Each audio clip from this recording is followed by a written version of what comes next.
बच्चों, welcome to विद्या मंदिर classes and VMC medical. तो मैं हूं सलोनी शर्मा एंड आज हम पढ़ेंगे लाइफ प्रोसेस का second part, that is photosynthesis. तो life process in your class 10th biology, आज हम उसका जो पार्ट हमने पिछले वीडियो में किया था उसके आगे का जो पार्ट है दैट इज फ्रॉम फोटोसिंथेसिस, आज हम पढ़ेंगे। तो बच्चों, जो आपकी डॉक्टर बनने की जर्नी है वो तभी से शुरू हो जाती है जब हम ये सोच लेते हैं कि हमें डॉक्टर बनना है। अब डॉक्टर बनने के लिए बहुत सारा हार्ड वर्क तो जरूरी है, साथ साथ में स्मार्ट वर्क भी जरूरी है ना। बहुत सारा पढ़ने से, बहुत सारा मटेरियल लेने से, बहुत सारी चीज़ों पे ध्यान लगाने से हम डॉक्टर नहीं बनते। हम डॉक्टर बनते हैं अच्छी पढ़ाई करने से, स्मार्ट स्टडी करने से, विदाउट वेस्टिंग एनी टाइम।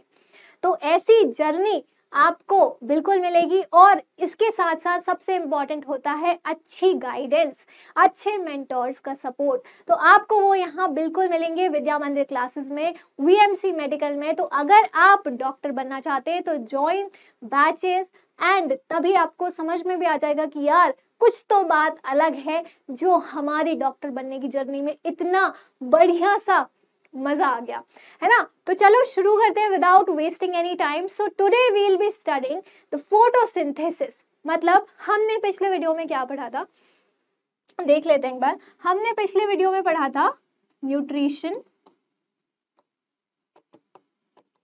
ठीक है, न्यूट्रिशन पढ़ा था। उसके अलावा हमने पढ़ा था types of nutrition,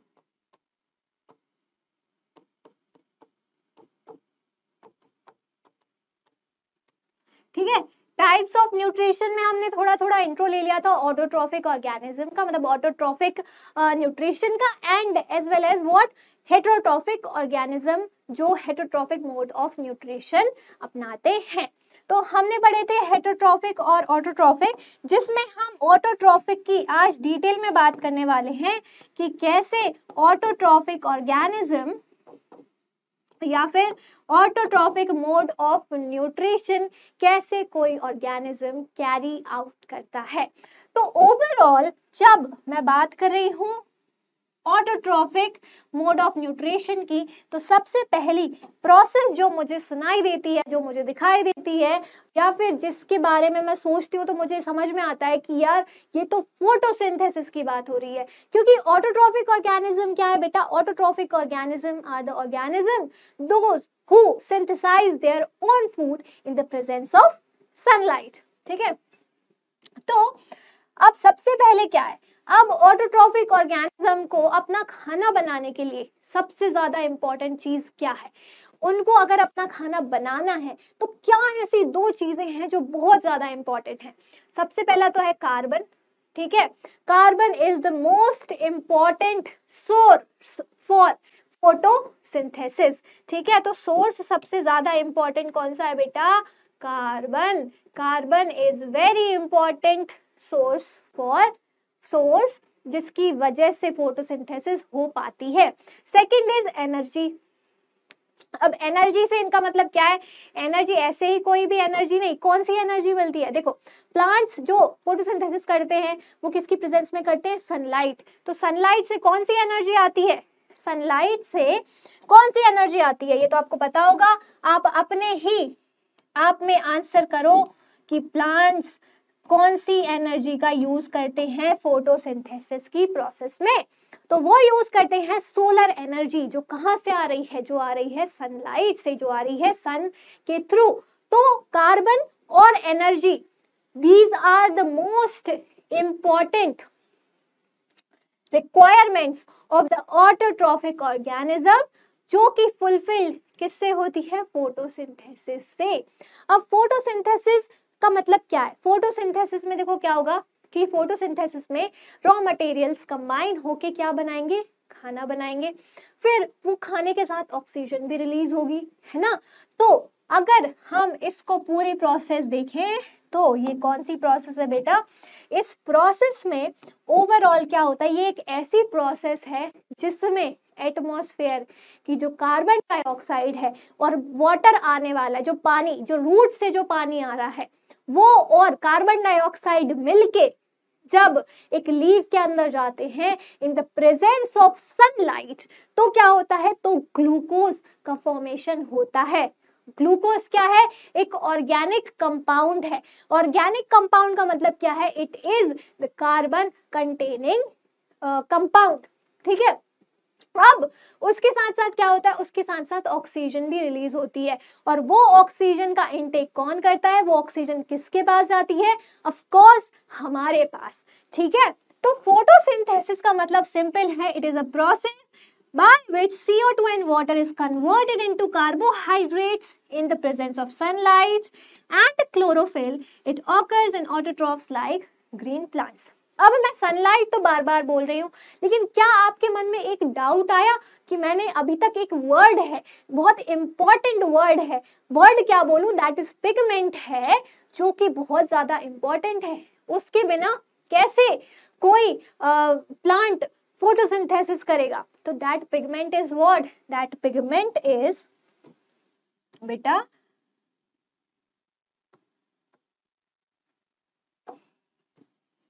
that pigment is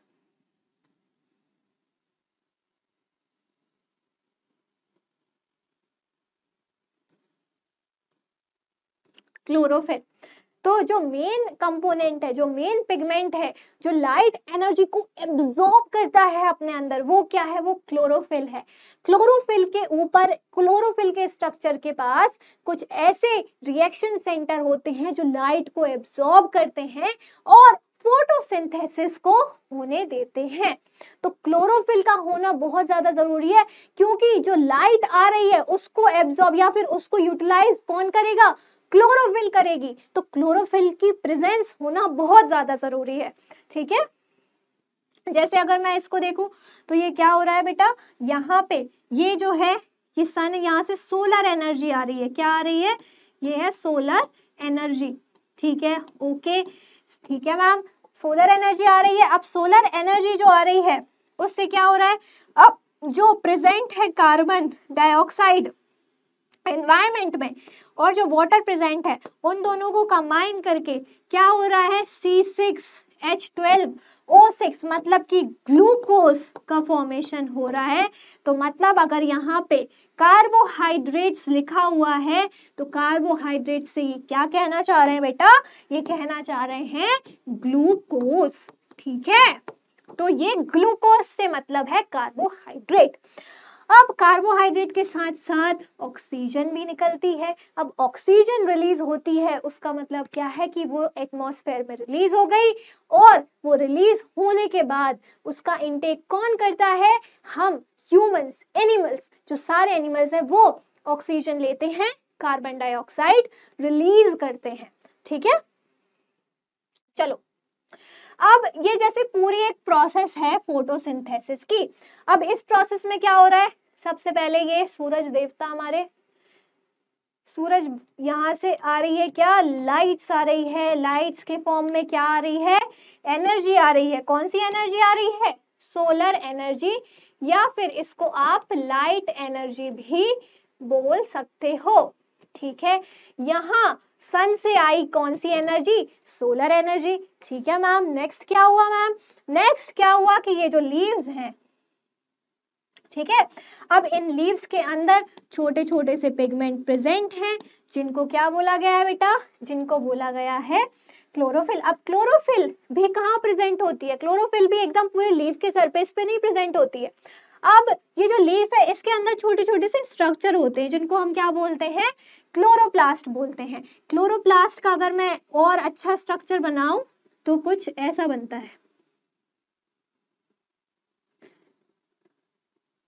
इसके पास डबल मेम्ब्रेन होती है और यहाँ पे ऐसे स्टैक्स बने होते हैं,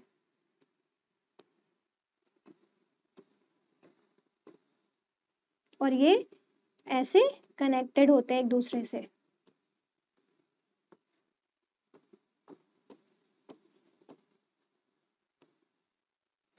ठीक है, तो अभी आपको इतना कुछ ध्यान, जो आपको ध्यान देना है वो क्या देना है मैं बता रही हूँ। तो ये जो प्लांट है, अब क्या हुआ बेटा, यहाँ पे प्लांट सोलर एनर्जी आई, सोलर एनर्जी, अब जो एटमॉस्फेयर में कार्बन डाइऑक्साइड है वो भी आ गई यहाँ पे, ठीक है। उसके साथ साथ जो नीचे से पानी आ रहा है रूट के थ्रू, वो पानी भी यहाँ आ गया, ठीक है। तो मतलब यहाँ पे क्या आ गया, CO2 प्लस वाटर इस लीफ में चला गया इन the presence of what, in the presence of sunlight, ठीक है। अब हम इसको थोड़ा सा अगर जूम कर लें तो ये स्ट्रक्चर कुछ ऐसा दिखता है।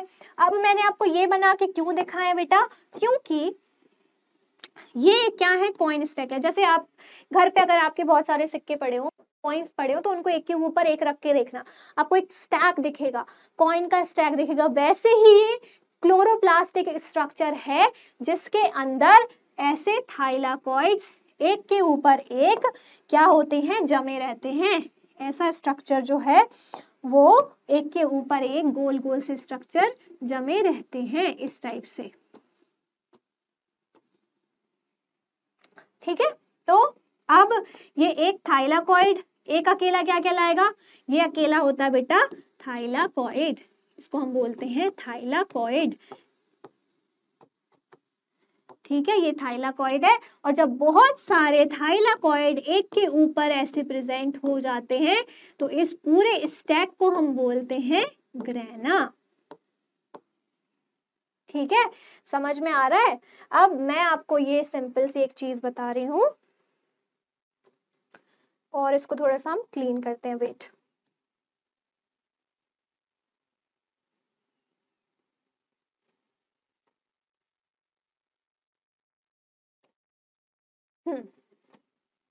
तो अब मुझे शुरू से अगर ये बनाना है तो मैं क्या बोल रही हूँ बेटा, एक बार और देखेंगे, ठीक है। अभी समझ में ना भी आया हो तो ये CO2 जो है वो एटमॉस्फेयर से गई यहाँ पे, ठीक है।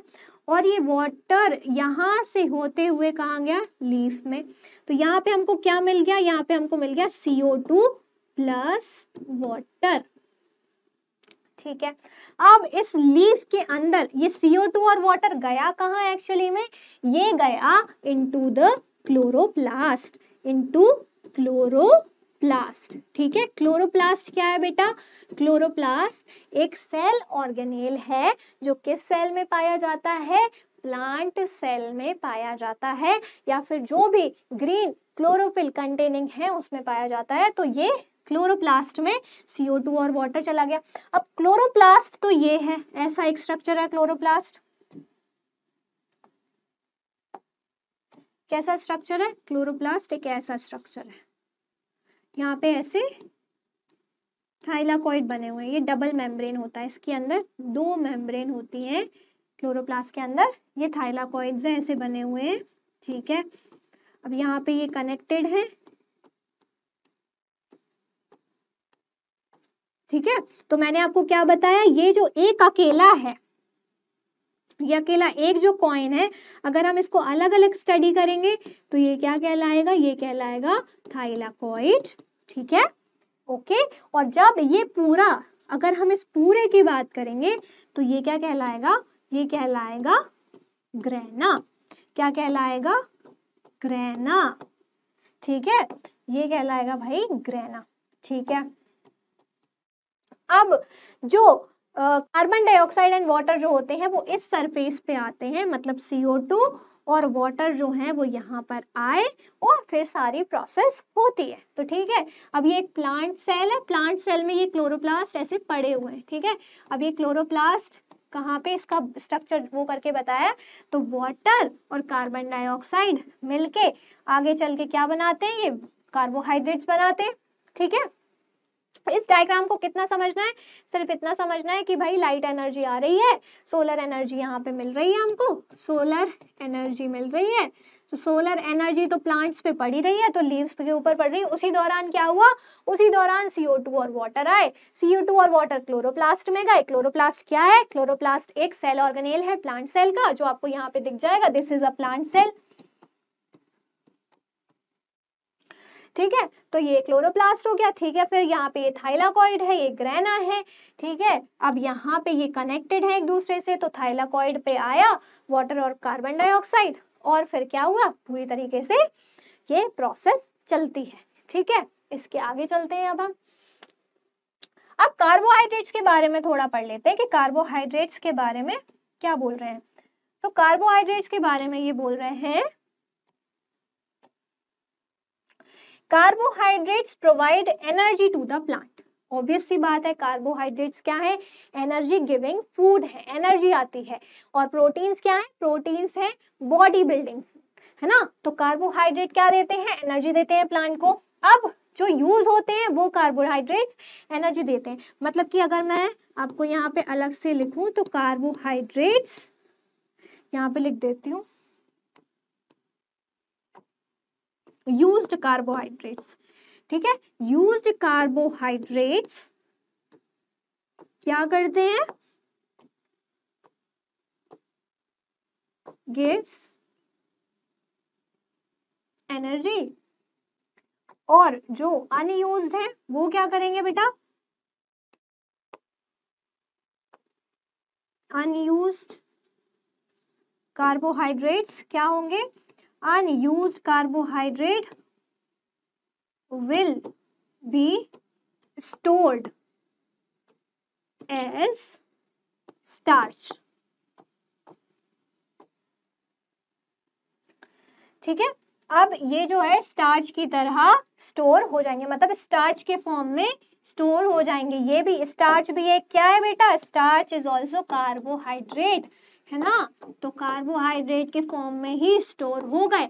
लेकिन ये कैसा कार्बोहाइड्रेट है, ये है कॉम्प्लेक्स कार्बोहाइड्रेट। तो जब भी आपको इस स्टोर्ड कार्बोहाइड्रेट को यूज करना होगा तो आपको क्या करना पड़ेगा, इसको पहले तोड़ना पड़ेगा। जो मतलब जो प्लांट की बॉडी खुद भी कर लेगी, खुद ही कर लेगी, उसको पता चल जाएगा कैसे मुझे स्टार्च को तोड़ना है और उसको कैसे सिंपलर फॉर्म में कन्वर्ट करना है। तो बेटा ये थोड़ा सा इंपॉर्टेंट है, इसको यहाँ पे हम स्टार मार्क कर देते हैं, ठीक है। अब हमारी बॉडी में एनर्जी कैसे, अगर एनर्जी वापस, हमारी एनर्जी चली गई और हमें अगर फूड स्टोरेज की बात करनी है तो हमारी बॉडी में क्या होता है, ग्लाइकोजन, ठीक है। ये हम किसकी बात कर रहे हैं बेटा, दिस इज, ये जो पूरी बात है दिस इज अबाउट प्लांट्स, ये प्लांट्स की हम बात कर रहे हैं। तो प्लांट्स में यूज्ड कार्बोहाइड्रेट से एनर्जी मिल जाती है और अनयूज्ड जो होते हैं उनको रख लेते हैं कि बाद में यूज कर लेंगे, ठीक है। तो ऐसी ही सिस्टम इनका चलता है। हमारी बात करें तो हमारे अंदर glycogen act as a stored food material, ठीक है। चलो नेक्स्ट, अब जो फोटोसिंथेसिस की प्रोसेस है वो यूं ही हवा में नहीं हो जाती है, उसकी 3 स्टेप्स होती हैं। 3 स्टेप्स में फोटोसिंथेसिस होती है। तो सबसे पहले फोटोसिंथेसिस की प्रोसेस क्या होती है, absorption of light energy by chlorophyll. तो मैंने आपको क्या बताया कि किसी भी ऑर्गेनिज्म के अंदर अगर फोटोसिंथेसिस हो रही है, मतलब किसी भी प्लांट के अंदर फोटोसिंथेसिस हो रही है, तो वो किसकी वजह से हो रही है, ग्रीन पिगमेंट की वजह से। अब वो ग्रीन पिगमेंट क्या कर रहा है, उसका फंक्शन क्या है, मतलब क्लोरोफिल का फंक्शन क्या है। क्लोरोफिल का फंक्शन है लाइट एनर्जी को एब्जॉर्ब करना। मतलब अगर मैं बोलूं कि ये सन है, यहां से लाइट आ रही है और ये प्लांट की लीफ है, ठीक है। तो इस लीफ के अंदर एक पिगमेंट प्रेजेंट है जिसका नाम है क्लोरोफिल, और ये क्लोरोफिल ही क्या करेगा, इस एनर्जी को एब्जॉर्ब करेगा। इसके आगे हम और डिटेल में पढ़ेंगे, ठीक है।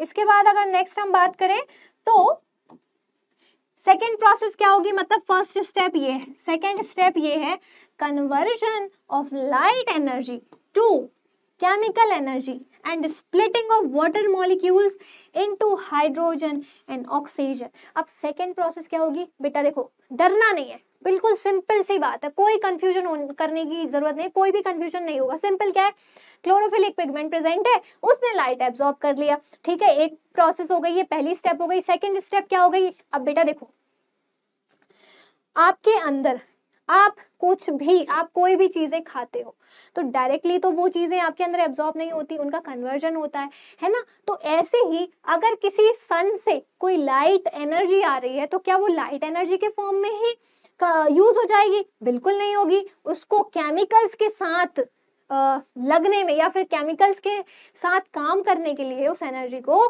क्या होगा बेटा, केमिकल एनर्जी में कन्वर्ट होना पड़ेगा। तो लाइट एनर्जी का कन्वर्जन होता है पहले केमिकल एनर्जी में, फिर जब केमिकल एनर्जी कन्वर्ट हो जाती है उसके साथ साथ क्या होता है, वाटर स्प्लिटिंग, मतलब जितना भी पानी है उस पानी को हम तोड़ेंगे। किस किस में तोड़ेंगे, हम तोड़ेंगे हाइड्रोजन में एंड ऑक्सीजन में। तो वो हाइड्रोजन का तो ऐसा है कि वो बार बार कंजम्पशन होता रहेगा, लेकिन ऑक्सीजन जो होगी वो रिलीज हो जाएगी, जिसका आप बाद में इनटेक करोगे। ठीक है, तो ये है सेकेंड प्रोसेस। थर्ड प्रोसेस क्या है, थर्ड प्रोसेस है reduction of carbon dioxide to carbohydrates. मतलब पूरी प्रोसेस में आप देखो ना, लाइट एनर्जी का भी सही तरीके से बता दिया क्या हो रहा है, उन्होंने क्लोरोफिल का भी बता दिया, मतलब लाइट जो आ रही है लाइट एब्जॉर्ब कहाँ होगी, उन्होंने ये भी बता दिया, उन्होंने ये भी बता दिया कि लाइट एनर्जी का हो क्या रहा है। ठीक है, उसके साथ साथ पानी भी तो आ रहा था, पानी का क्या होगा ये भी बता दिया। अब क्या बची, कार्बन डाइऑक्साइड बची ना, CO2 बची हमारे पास, तो CO2 का भी तो कुछ हो रहा होगा। क्या हो रहा होगा, CO2 का हो रहा होगा बेटा रिडक्शन, किसमें, कार्बोहाइड्रेट में, मतलब ग्लूकोज में। ठीक है, अब ये सिंपल सी बात है कि जितनी भी चीजें आ रही हैं उनका आपको कुछ बताना तो पड़ेगा कि भाई इनके साथ हो क्या रहा है। ऐसे ही थोड़ी कि CO2 का हो क्या रहा है, ये सारी चीजें हमें पता करनी पड़ेंगी। तो वो पता कैसे होंगी, वो हम इन्हीं स्टेप्स के थ्रू जानेंगे। तो पहली प्रोसेस लाइट एब्जॉर्ब हो गई, सेकंड में अब वो लाइट को हम डायरेक्टली यूज नहीं कर सकते, इसलिए हमें उसकी एनर्जी केमिकल में कन्वर्ट करने की। पानी जो आ रहा है रूट से उसको हमें हाइड्रोजन में अलग ऑक्सीजन में अलग तोड़ना पड़ेगा। उसके बाद कार्बन डाइऑक्साइड बचा अकेला, तो उसको हमें रिड्यूस करना पड़ेगा कार्बोहाइड्रेट्स में। ठीक है, I hope this is very much clear. चलो अब थोड़ा सा भैया लीफ का स्ट्रक्चर देख लेते हैं। लीफ क्या है, लीफ कैसी दिखती है, लीफ का स्ट्रक्चर क्या है, तो देखो लीफ का अगर सिंपल हम स्ट्रक्चर बनाए, अगर सिंपल स्ट्रक्चर बनाते हैं लीफ का,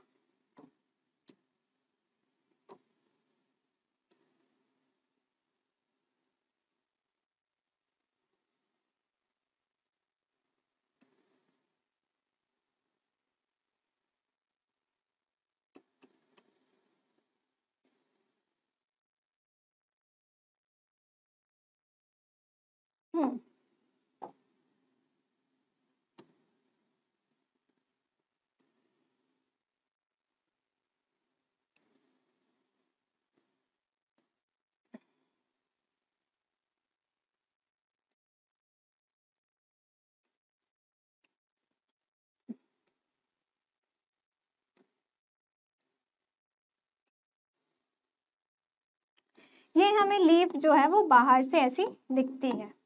ठीक है, अब इस लीफ का हम पूरी तरीके से कैसे समझेंगे, तो इसकी आप जो ये कवरिंग देख रहे हो, ओवरऑल ये जो कवरिंग है इसकी, ये ऊपर से ये ग्रीन वाली, this covering is known as what, this covering is known as lamina. क्या बोला जाता है इसको, लैमिना। ठीक है, ये पूरा जो स्ट्रक्चर है ऐसे, ये दिस इज लैमिना। अब ये जो बीच में एक बड़ी सी ये दिख रही है आपको, एक बड़ी सी रिब टाइप की जो दिख रही है, that is what, that is mid rib.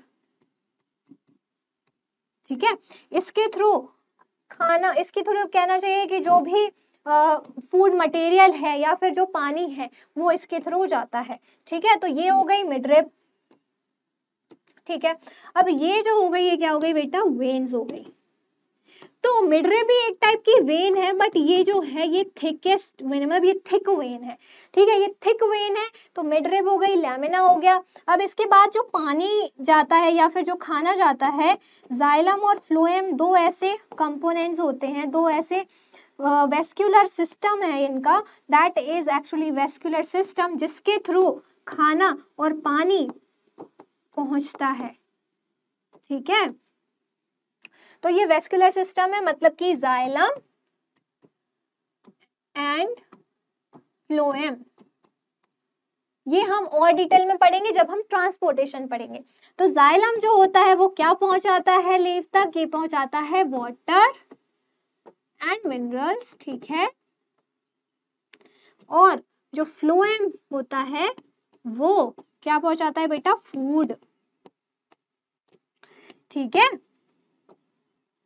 तो ये लीफ का सिंपल स्ट्रक्चर है। ये जो आपकी एनसीईआरटी में डायग्राम दिया हुआ है वो है, तो ये लीफ ब्लेड, ये कवरिंग के साथ साथ यहाँ पे this structure is what? Lamina और लीफ ब्लेड। मतलब कि अगर मैं इस पूरे स्ट्रक्चर की बात करूं, दैट इज लीफ कवरिंग, और इसको हम बोलते हैं, ये वाला जो पार्ट होता है, दिस इज लीफ बेस। ठीक है, और इसके अलावा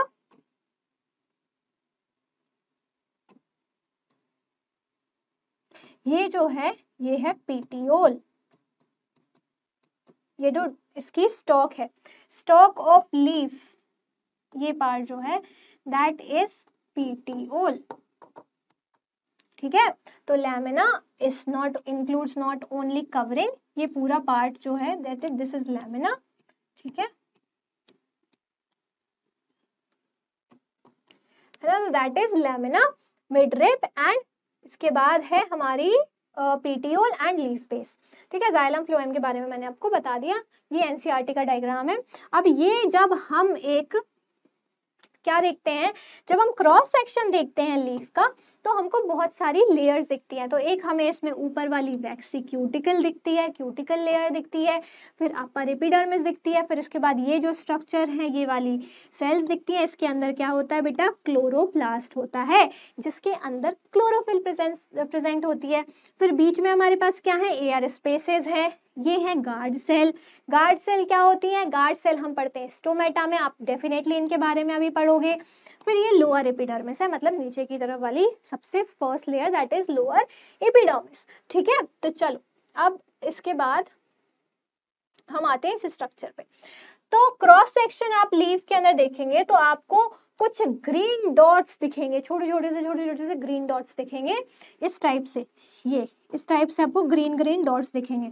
अब ये जो ग्रीन डॉट्स हैं, ये कुछ नहीं है, बस सेल ऑर्गेनेल हैं, जिनका क्या नाम है बेटा? जिनका नाम है क्लोरोप्लास्ट। इनका नाम क्या है बेटा? क्लोरोप्लास्ट नाम है। अब ये क्लोरोप्लास्ट के अंदर क्या पिगमेंट होता है? क्लोरोफिल पिगमेंट होता है, जिसमें क्या एब्जॉर्ब होती है? लाइट एनर्जी एब्जॉर्ब होती है। ठीक है, अगेन ये सेम सा स्ट्रक्चर है, तो इसमें से आपको सिर्फ एक एनाटॉमी इतनी देखनी है कि ये जो स्ट्रक्चर है, यहाँ पे एयर स्पेसेस प्रेजेंट है, इनकी इन सेल्स के अंदर क्लोरोप्लास्ट प्रेजेंट है यहाँ पे।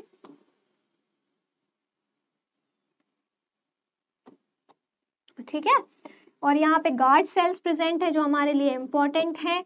ओके, एंड यहाँ पे क्लोरोप्लास्ट इम्पोर्टेंट है, और ये एयर स्पेसेस। ठीक है, ये जो वो वेन है जो हमें लीव में ऐसी दिखती है, ये वाली। ठीक है, तो this is similar to this, simple, इतना ही स्ट्रक्चर हमें जानना है। मैंने इसलिए आपके लिए रखा ताकि आपको क्लियर आइडिया हो जाए कि यार हम किस स्ट्रक्चर की बात कर रहे हैं।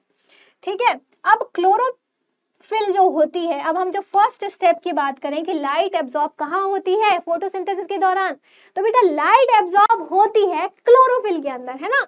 तो क्लोरोफिल जो ग्रीन पार्ट्स में प्रेजेंट होती है, वो क्या करती है? लाइट एनर्जी को एब्जॉर्ब करती है।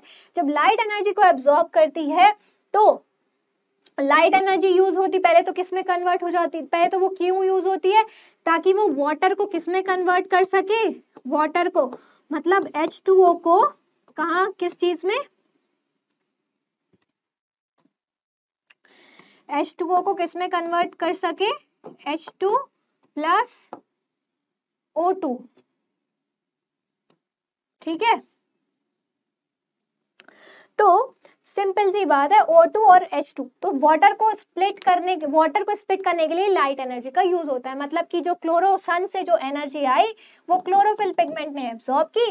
क्लोरोफिल पिगमेंट ने एनर्जी जो एब्जॉर्ब की, वो किसके लिए यूज हो गई? वाटर को तोड़ने के लिए। स्प्लिट मतलब ब्रेक करना, तो वाटर को तोड़ दिया। क्यों तोड़ दिया? क्योंकि बाद में क्या चाहिए? ऑक्सीजन चाहिए, और जब तक हाइड्रोजन का एक्सचेंज नहीं होगा, ये आप मतलब जो बाद में क्लासेस आएंगी आपकी हायर, उसमें आप पढ़ोगे। तो हाइड्रोजन का यूटिलाइजेशन कैसे होता है वो आप तब पढ़ोगे, लेकिन ऑक्सीजन तो हमें जरूरी है। तो अभी इतना सोचो कि हाइड्रोजन और ऑक्सीजन में तोड़ेंगे तभी तो हमें ऑक्सीजन मिल पाएगी प्लांट्स के थ्रू, है ना। ठीक है, चलो आगे चलते हैं। Hydrogen is then used to reduce carbon dioxide into carbohydrates, typically glucose. अब देख लो भाई, हाइड्रोजन का भी यूज आ गया। तो हम क्या बोल रहे थे, कार्बन डाइऑक्साइड को तोड़ा जाता है, carbon dioxide is reduced to what, carbon dioxide is reduced to carbohydrates, ये हमने अभी पिछली स्लाइड में पढ़ा है ना। तो अब वो रिड्यूस किसके थ्रू हो रही है, किसकी हेल्प से हो रहा है, वो हो रहा है हाइड्रोजन की हेल्प से, ठीक है। तो hydrogen helps in the reduction of carbon dioxide into carbohydrates, ठीक है। सिंपल सी बात है, सिंपल सी भाषा में समझ लो कि कार्बन डाइऑक्साइड से क्या बन रहे हैं, कार्बोहाइड्रेट्स, किसके थ्रू, हाइड्रोजन के थ्रू, ठीक है। और थोड़ा सा डिटेल में देखते हैं कि ये वाली जो स्ट्रक्चर है, अब जैसे ये स्ट्रक्चर है, इसको हमने जूम किया, जूम करके देखा कि यहाँ पे भाई छोटे छोटे से ग्रीन स्ट्रक्चर प्रेजेंट है, इनको हम क्या बोल रहे हैं, क्लोरोफिल, ठीक है। अब ये chlorophyll is essential for photosynthesis, essential for photosynthesis and stomata to facilitate intake of carbon dioxide। अब मैम ये स्टोमेटा एक नया वर्ड आ गया, ये क्या है स्टोमेटा, तो स्टोमेटा भी हम देखेंगे अभी क्या बात कर रहे हैं। तो ये देखो मैंने आपको बताया था दिस इज कार्बोहाइड्रेट, ठीक है। तो कार्बोहाइड्रेट जो है, sorry this is chloroplast, carbohydrate बोल रही हूँ, sorry, so this is chloroplast, ठीक है। क्लोरोप्लास्ट में ये आपको बता दिए मैंने, ये क्या है, ये स्टैक्स है, ग्रेना है ये, और इनका एक जो होता है, एक अकेला ऊपर का कहलाता है थाइलाकॉइड, ठीक है। तो ये थाइलाकॉइड है, और यहाँ पे ये स्टोर्ड फूड मटेरियल है, स्टार्च।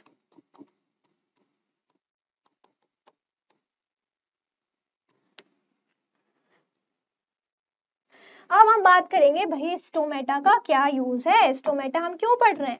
स्टोमेटा जो है बेटा गैसियस एक्सचेंज के लिए इंपॉर्टेंट होता है, ठीक है। तो अब हम बात करते हैं स्टोमेटा क्या है। स्टोमेटा लीव्स में, these are the pores that are present on leaves, तो leaves के ऊपर छोटे छोटे से ऐसे pores प्रेजेंट होते हैं, तो these are known as stomata। किसी भी लीफ के अंदर pores प्रेजेंट होते हैं, ये स्टोमेटा होते हैं। ये किस में हेल्प करते हैं, गैसेस का एक्सचेंज करने के लिए, ठीक है। जब गैसेस को एक्सचेंज करना होता है तो थ्रू स्टोमेटा वो होते हैं, ठीक है। अब ये कहाँ पाए जाते हैं बेटा, ये थोड़े से lower under side of the leaf में पाए जाते हैं यूजुअली, ठीक है, मोस्टली बोल सकते हैं। उसके बाद हर स्टोमा है वो क्या है, गार्ड सेल से गार्डेड होता है, मतलब कि गार्ड सेल्स ऐसे उसको प्रोटेक्ट कर रही होती है, ठीक है। मतलब stoma is basically the fluid material which control the opening and closing of the pore. अब गार्ड सेल मतलब ऐसे जो स्टोमेटा है उसमें दो गार्ड सेल्स होती हैं, ये देखो यहाँ पे ये स्टोमेटा है, ठीक है, ये दो ऐसी गार्ड सेल है, ये देखो बीन्स की शेप की, ये गार्ड शेप है, ठीक है। अब ये गार्ड सेल्स क्या करती हैं, ये देखते हैं कि भाई मुझे कब, इसकी सिक्योरिटी बिल्कुल टाइट होती है, तो मुझे कब ओपन होना है, मुझे कब श्रिंक होना है, ये सारी चीजें कौन करती है, गार्ड सेल्स करती हैं। तो गार्ड सेल्स ऐसी जब ओपन रहती हैं तो इस टाइप से दिखती हैं, जब थोड़ी सी श्रिंक हो जाती हैं, जब वो किसी भी चीज का जब वो स्टोमेटल पोर को वो कर देती है, क्लोज कर देती है, तो वो कुछ ऐसे दिखती है। मतलब कि अगर ओपन है ये, तो यहाँ पे स्टोमेटल पोर मतलब कि जो पोर है वो ओपन होगा, और जब ये क्लोज हो जाएगी तो वो पोर क्लोज हो जाएगा, ठीक है। तो ये है stomata. The water content of the guard sales is responsible for their opening and closing. तो अब इन गार्ड सेल में, मतलब इन गार्ड सेल में बेटा कितना वाटर प्रेजेंट है, कितना वाटर प्रेजेंट है, यही डिसाइड करेगा कि वो ओपन रहेंगी या वो सेल्स क्लोज हो जाएंगी। मतलब वाटर की presence in guard cells actually decides whether the stomatal pour will open और इट विल रिमेन क्लोज्ड, ठीक है। ये सिंपल सी चीज है स्टोमेटा की। तो इन्हीं सेल्स के अंदर क्लोरोप्लास्ट ऐसे देखने मिलता है, ठीक है।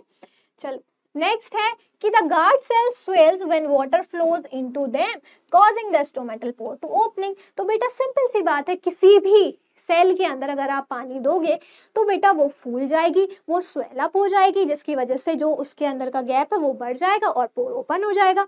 लेकिन अगर आप किसी सेल का पानी सारा निकाल दोगे तो वो श्रिंक हो जाएगी और उसके सामने आपको कोई भी पोर नहीं दिखेगा, अल्टीमेटली इट विल क्लोज। ठीक है, तो सिंपल सी बात ये यही बताना चाह रहे हैं। आपकी एनसीईआरटी का ये डायग्राम है, ये दो है गार्ड सेल। ठीक है, अब ये गार्ड सेल है, ये स्टोमेटल पोर है, यहाँ पे भी ये स्टोमेटल पोर है, ये भी दो गार्ड सेल है। ठीक है, यहाँ पे क्या प्रेजेंट है, क्लोरोप्लास्ट, तो ये भी क्लोरोप्लास्ट है। तो ये सेल्स कब ओपन होंगी, जब इनके अंदर पानी भर जाएगा तो ये पोर जो होगा वो ओपन हो जाएगा। जब इनसे पानी निकाल लिया जाएगा या पानी निकल जाएगा, लॉस ऑफ वाटर हो जाएगा, तो ये श्रिंक कर जाएंगी। ठीक है, मतलब ये बंद हो जाएगा पोर। ठीक है, the pore closes if the guard cells shrink, मतलब कि सिकुड़ जाना, इस टाइप से। अब इसके बाद हम बात करेंगे बेटा हेट्रोट्रॉफिक न्यूट्रिशन की। हेट्रोट्रॉफिक न्यूट्रिशन क्या होता है? आई होप आपको जो पैरासिटिक जो ऑटोट्रॉफिक न्यूट्रिशन है वो समझ में आया। तो हेट्रोट्रॉफिक न्यूट्रिशन क्या है बेटा? हेट्रोट्रॉफिक न्यूट्रिशन का मतलब है उस टाइप का न्यूट्रिशन जिसमें ऑर्गेनिज्म किसी और पे डिपेंडेंट हो for the intake of food या फिर for energy, that is actually heterotrophic nutrition. ठीक है, इसमें कुछ आपको इमेजेस दिख रही हैं, ये ब्रेड मोल्ड है। ठीक है, ये फंजाई है, मशरूम्स। इसके बाद ये प्रे एंड ये आपको कार्निवोर में दिखेंगे। यहाँ पे ये हर्बीवोर है, ये कार्निवोर है। ठीक है, ये कस्कूटा प्लांट है, ये क्या है? पैरासाइट है। ये भी अगेन पैरासिटिक है। ठीक है, तो ये अलग अलग चीजें क्यों दी गई हैं? क्योंकि ये अपना खाना, these are what, these are saprophytes. ये कार्निवोर है सिंपल से, ये इंजेक्शन से, ये होलोजोइक भी होते हैं और कई बार ये किसी दूसरे ऑर्गेनिज्म को भी खाते हैं। ठीक है, कस्कूटा हो गया पैरासिटिक और ये भी पैरासिटिक। ठीक है, it is the nutrition in which organism depends on other organism for food. खाने के लिए किसी और पे डिपेंडेंट होना, that is heterotrophic mode of nutrition. ठीक है, नेक्स्ट है अब हेट्रोट्रॉफिक के टाइप्स क्या हैं? हेट्रोट्रॉफिक के टाइप्स हैं, अगर आपको ये दिख नहीं रहा है तो let me right it here. Saprophytic nutrition, ये अपना खाना कहाँ से लेते हैं बेटा? ऑब्टेन देयर फूड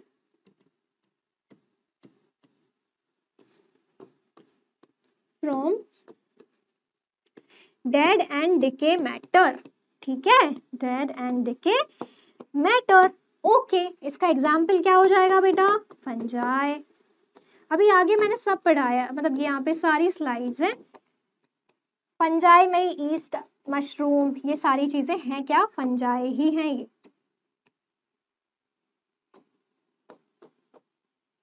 ठीक है, उसके अलावा है पैरासिटिक। पैरासिटिक ये क्या है? किसी होस्ट पे फीड करते हैं, उनको किल नहीं करते हैं, उनको मारते नहीं है। उसके बाद आता है होलोजोइक, ये होता है injection of food. Example animals, human. ठीक है, इसमें और हम क्या लिख सकते हैं? इसमें हम लिख सकते हैं लाइस एग्जाम्पल, और लिवर फ्लूक, और कस्कूटा प्लांट। ठीक है, चलो आगे इनको डिटेल में पढ़ते हैं। तो सबसे पहले हम पढ़ेंगे बेटा सेप्रोफिटिक न्यूट्रिशन। सेप्रोफिटिक न्यूट्रिशन में कोई भी डेड एंड डिके मैटर पे अगर फीड करता है, मतलब ऑर्गेनिक सब्सटेंस उसके अंदर प्रेजेंट है, वो मतलब जब तक जिंदा था उसके अंदर सारे प्रोटीन्स, फैट्स, कार्बोहाइड्रेट सब प्रेजेंट थे, तो क्या करते हैं ये जो सेप्रोफाइट्स होते हैं, ये सारा ऑर्गेनिक मटेरियल अपने अंदर ले लेते हैं और फिर उसको इनऑर्गेनिक में कन्वर्ट कर देते हैं। अगर ऑर्गेनिक और इनऑर्गेनिक कंफ्यूजन होता है तो ये भी तो सोचो कि भाई केमिस्ट्री में भी तो आप इनऑर्गेनिक में मेटल्स पढ़ते हो, सिंपल कहना चाहिए, और इनऑर्गेनिक कंपाउंड्स पढ़ते हो। ठीक है, अमोनिया जैसा और भी बहुत सारे ऐसे कुछ कंपाउंड्स पढ़ते हो, तो कंफ्यूजन वो नहीं क्रिएट करना है। तो ये डेड और डिके मैटर पे जो भी फीड करते हैं उनको हम क्या बोलते हैं, सेप्रोफाइट्स बोलते हैं। और इस टाइप के मोड ऑफ न्यूट्रिशन को क्या बोलते हैं, सेप्रोफिटिक मोड ऑफ न्यूट्रिशन। ठीक है, ओके। तो इसका एग्जाम्पल क्या है बेटा, ये है ब्रेड मोल्ड, ये है ईस्ट, ठीक है, ये क्या है, ये है मशरूम।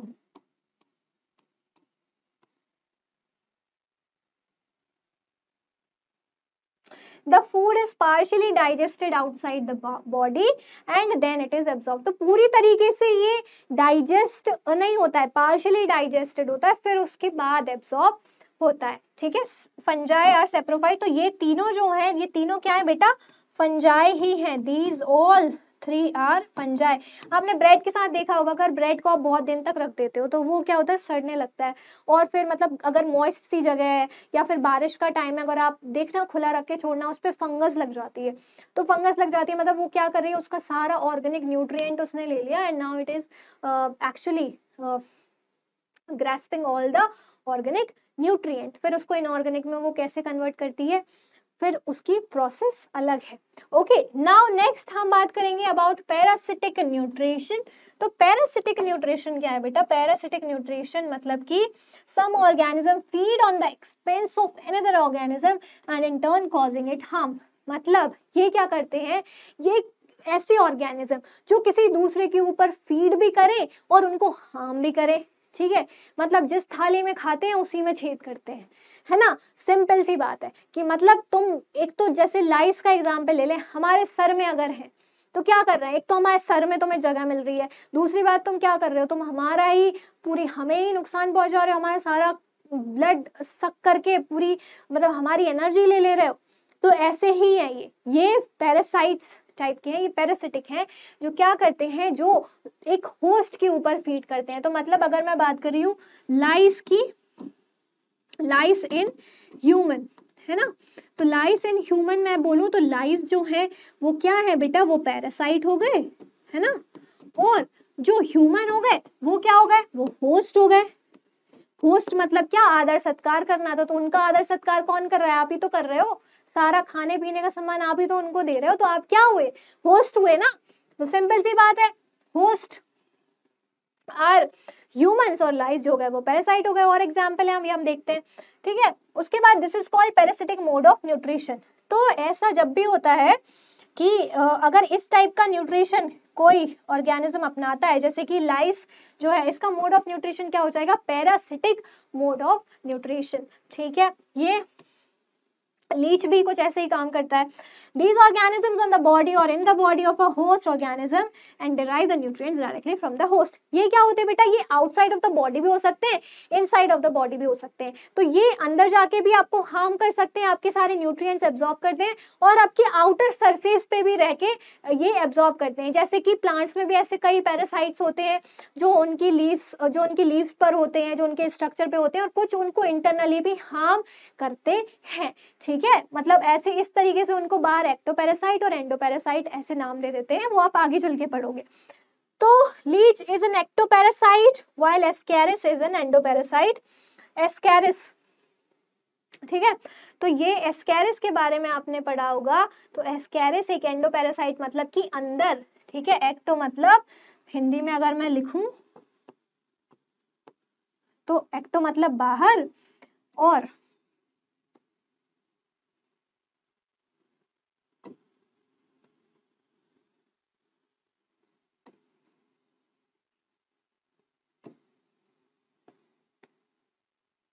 ये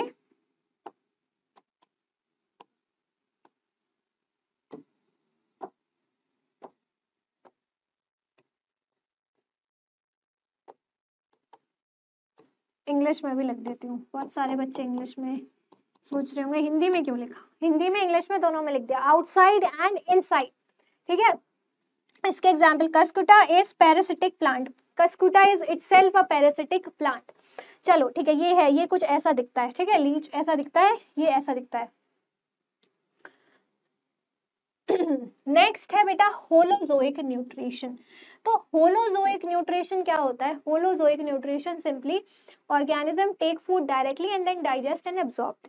सिंपल सा ह्यूमन की अगर आप प्रोसेस लो, क्या कहते हैं, हम खाना खाते हैं, अंदर हम उसको डाइजेस्ट करते हैं, फिर एब्जॉर्ब हो जाता है वो, फिर हमें एनर्जी मिल जाती है। सिंपल सा ये वाला जो मोड ऑफ न्यूट्रिशन होता है, मतलब by ingestion of food, that is known as what? That is known as holozoic mode of nutrition. ये क्या है बेटा? ये है पैरामीशियम। ठीक है, paramecium, amoeba, birds, fishes, humans, ये फिशेस हैं। तो हम इंजेक्ट मतलब कि इंजेस्ट करके फूड खाते हैं, तो that means by injection of food. और ये जो मोड होता है that is known as holozoic mode of nutrition. ठीक है, अब चलो हम बात करते हैं लास्ट बेटा, न्यूट्रिशन इन अमीबा। तो अमीबा क्या है? अमीबा एक सिंगल सेल ऑर्गेनिज्म है। ठीक है, तो इसमें क्या होता है कि जैसे ही कॉम्प्लेक्सिटी बढ़ती जाती है, अमीबा के बारे में जो भी हम बात करते हैं, जैसे ही कॉम्प्लेक्सिटी बढ़ती जाती है, तो कॉम्प्लेक्सिटी बढ़ते बढ़ते इनके पास डिफरेंट स्ट्रक्चर्स आ जाते हैं जिसके थ्रू ये खाना खाते हैं। खाते तो बाय इंजेशन ही है, बट ये किसी स्ट्रक्चर की प्रेजेंस से खाते हैं। तो हम बात करते हैं जब अमीबा की, तो अमीबा के पास ना ऐसे फॉल्स फीड्स आ जाती हैं। इन फॉल्स फीड्स को हम क्या बोलते हैं बेटा? स्यूडोपोडिया। ठीक है, ये फॉल्स फीड्स होती है। तो ये फॉल्स फीड क्या करती है? ये खाने को ऐसे इनगल्फ करने में हेल्प करती है। तो as the complexity increases specialised parts are form. तो amoeba feeds by holozoic mode of nutrition by ingestion simply. अब ये फूड पार्टिकल को एनगल्फ कर लेती है, फिर क्या होता है, फिर वो फूड पार्टिकल अंदर आ गया, फिर उस पार्टिकल को वो एक वैक्यूल में फिट कर लेते हैं, तो फिर वो बन जाता है फूड वैक्यूल। और ऐसे ही करते करते फिर वो एब्जॉर्ब होता है, फिर वो पूरी तरीके से उसकी पूरी प्रोसेस देखते हैं। तो अमीबा में न्यूट्रिशन कैसे होता है? तो सेल क्या करती है? फूड पार्टिकल की तरफ जाती है, फिर ये सूडोपोडिया आगे की तरफ आते हैं और फूड को इस तरीके से इनगल्फ कर लेते हैं। फिर जब ये इनगल्फ कर लेते हैं तो उसको रखेंगे किस में? तो ये क्या बनाते हैं बेटा? एक फूड वैक्यूल बनाते हैं। फूड वैक्यूल बनाते हैं अमीबा। फिर उसके बाद जैसे ही फूड वैक्यूल के बाद फिर डाइजेशन होता है। डाइजेशन होने के बाद फिर न्यूट्रिएंट्स जितने भी होते हैं वो साइटोप्लाज्म में डिफ्यूज हो जाते हैं, मतलब कि साइटोप्लाज्म में आ जाते हैं। और फिर वेस्ट जो होता है वो वापस से अमीबा की बॉडी से बाहर निकल जाता है। तो इस टाइप से nutrition in amoeba takes place. इनके पास जो इंपॉर्टेंट पॉइंट है वो हमें क्या याद रखना है कि ये जो है इनके पास सूडोपोडिया है एज फॉल्स फीट। इनको हम आगे चल के आप ना जब आप बड़ी क्लासेस में पढ़ोगे तो सूडोपोडिया को हम फॉल्स फीट्स भी कहते हैं। ठीक है, मतलब कि फीड्स ऐसे ऐसे मूव करके एनगल्फ किया और बॉडी के अंदर किया, फूड वैक्यूल बनाया, फिर फूड वैक्यूल में से फूड डाइजेस्ट होगा, न्यूट्रिएंट साइटोप्लाज्म में निकल जाएंगे और फिर जितना भी अच्छा मटेरियल होगा वो एब्जॉर्ब हो जाएगा, वेस्ट मटेरियल रिमूवल से बाहर चला जाएगा अमीबा की बॉडी से। ठीक है, जैसे ही फूड अंदर आता है फूड वैक्यूल में कवर कर लिया जाता है। ठीक है, नेक्स्ट क्या है बेटा? नेक्स्ट है न्यूट्रिशन इन पैरामीशियम। तो न्यूट्रिशन इन पैरामीशियम, पैरामीशियम कैसा स्ट्रक्चर, कैसा और वो है सेल है? तो पैरामीशियम जो है यूकैरियोटिक सेल है, but that is single cell. ठीक है, तो सिंगल सेल यूनिसेलर। इसमें क्या होता है बेटा? इसमें एक खाना जो होता है वो एक स्पेसिफिक जगह पे जाता है। देखो इसमें आपको ये स्ट्रक्चर दिख रहा है पूरा, है ना? अब ये स्ट्रक्चर दिख रहा है तो इसमें आपको ये ऐसे हेयर लाइक स्ट्रक्चर दिख रहे हैं। इनको हम क्या बोलते हैं? इनको हम बोलते हैं सीलिया। ठीक है, और जो इनका खाना एब्जॉर्ब होता है ना बेटा वो इस जगह पे होता है, मतलब इस जगह से इनका ये स्पेसिफिक स्पॉट है जहां पे खाना आता है। मतलब ये सीलिया जो होते हैं इस तरीके से मूवमेंट करके क्या करते हैं? इस तरीके से मूवमेंट करके खाना इस स्पेसिफिक स्पॉट में अंदर की तरफ थ्रो कर देते हैं, जिसकी वजह से इसका खाना मिल जाता है। तो ये हेयर लाइक स्ट्रक्चर्स क्या है बेटा? These hair like structures are basically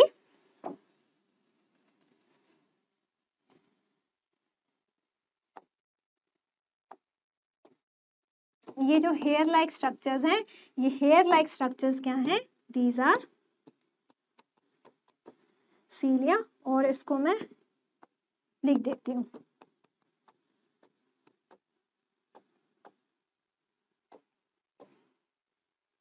ठीक है, और ये स्पेसिफिक स्पॉट है जहाँ पे क्या आता है, फूड आता है। ठीक है, तो ये है पैरामेशियम एंड ये जो मैंने आपको पढ़ाया this was all about nutrition.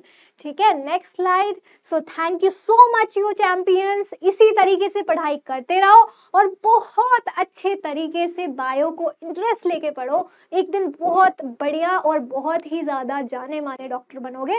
अगर आपको कोई प्रॉब्लम होती है, अगर आपको कोई समझ नहीं आता है कि कैसे पढ़ाई करें या फिर आपको लगता है किसी मेंटर की ज़रूरत है, तो VMC medical welcomes you and you can join any time. आप बिल्कुल जब भी आप प्रिपेयर करना चाह रहे हैं आप हमें बता सकते हैं that you really want to join, because here we have set of faculties, we have set of very much top faculties जो आपको पढ़ाते हैं। ठीक है, so thank you so much for watching this video. आपकी बहुत बहुत क्या बोलूँ, धन्यवाद आपका।